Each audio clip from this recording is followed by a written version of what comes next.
Sa'ad bin Abi Waqqas radhiyallahu anhu.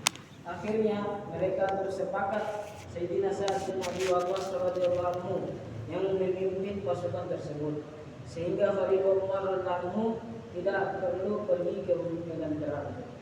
Sayyidina Sa'ad bin Abi Waqqas radhiyallahu anhu adalah seorang pemberani dan salah seorang singa Arab. Singkat cerita, Sayyidina Sa'ad bin Abi Waqqas radhiyallahu anhu akhirnya ditunjuk untuk memimpin pasukan muslimin. Ketika pasukan tiba di Yarmouk, Qadisiyah, Raja Kisra mengirim pasukan yang memimpin Rustum yang terkenal dengan kehebatannya untuk menghadapi mereka.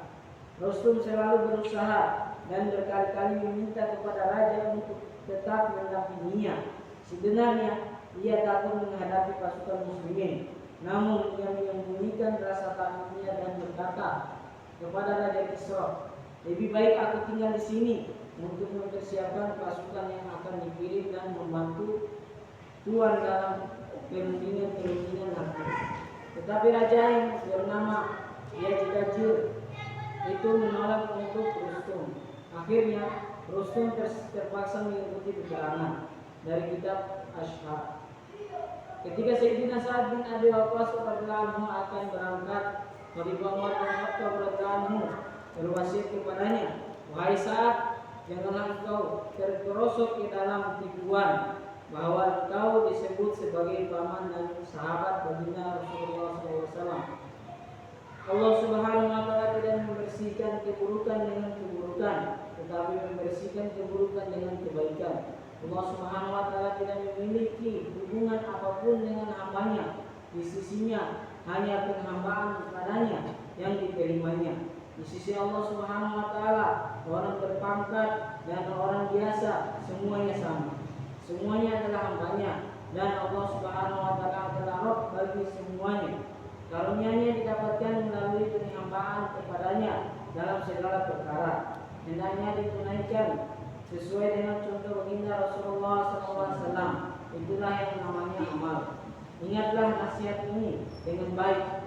Engkau dikirim untuk suatu tugas yang sangat besar. Itu dapat engkau kerjakan jika engkau hanya berpegang teguh kepada yang hak. Jadikanlah sifat baik sebagai kebiasaanmu dan kawan-kawanmu. Selalu takutlah kepada Allah Subhanahu wa Ta'ala.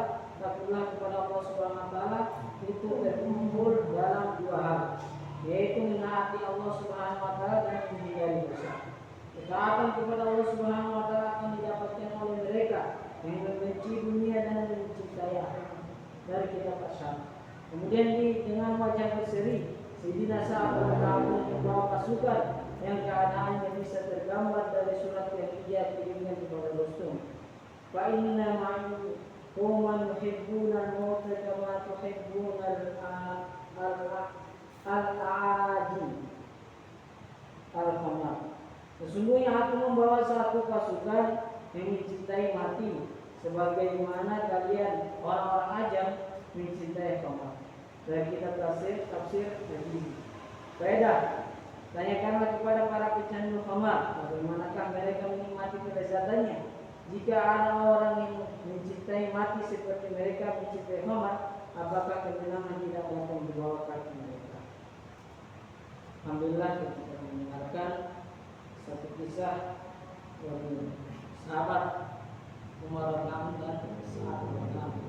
Maka kita dengarkan, kita siapkan amal yang disampaikan dan kita niatkan bagaimana diri kita ini, bagaimana waktu kita, harta kita, anak istri kita korbankan untuk agama Allah Subhanahu wa Ta'ala. Karena Nabi Sallallahu Alaihi Wasallam bahwasanya umurnya manusia ini hanya 70 tahun. Maka dengan sisa-sisa umur kita ini, bagaimana kita gunakan untuk perkara-perkara yang mendatangkan ridhonya Allah Subhanahu wa Ta'ala. Maka dengan tentunya perkara ini kita semua siap menerima. Insyaallah. Ini sempurna majelis kita berdoa kepada majelis. Subhanallah wa bihamdihi, subhanallah wa bihamdihi. Asyhadu an la ilaha illallah wa asyhadu anna Muhammadan rasulullah. Assalamualaikum warahmatullahi wabarakatuh. Waalaikumsalam.